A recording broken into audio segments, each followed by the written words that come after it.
సమస్తం కూడా నీకు సాధ్యమే. ఏదైనా పొందుకుంటావు, ఏదైనా జరుగుద్ది నీ జీవితంలో, ఏదైనా సాధిస్తావు నువ్వు.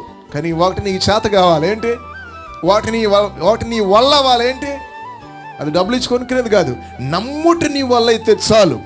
దేవుని యొద్దకు వచ్చేవాడు ఆయన ఉన్నాడనియో, వెతకువాడికి ఫలము దయచేస్తాడనియో నమ్మవలెను కదా అంటాడు అపోస్తలుడైన పౌలు గారు ఎబ్రీ రాసిన పత్రికలో. విశ్వాసం ఉండాలండి. మనం పొందుకోవాలండి దేవుని దగ్గర ఏముండాలి? విశ్వాసం మనకు ఉండాలి. విశ్వాసం.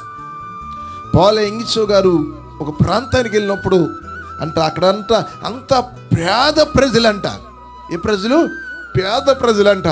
ఆయన అనుకున్నాడంట, వీళ్ళకి ఇవ్వాలంటే నా దగ్గర ఆ ధనం, వాళ్ళకి కావాల్సిన ధనం కానీ వాళ్ళకి ఇవ్వటానికి అసమంటిది ఏది నా దగ్గర లేదు. ఆయన అన్నాడు, వాళ్ళకి ఇవ్వగలిసింది ఒకే ఒకటి ఉంది నా దగ్గర అన్నాడు. దేవునికి స్తోత్రం కలుగును గాక. అదేంటంటే యేసు క్రీస్తు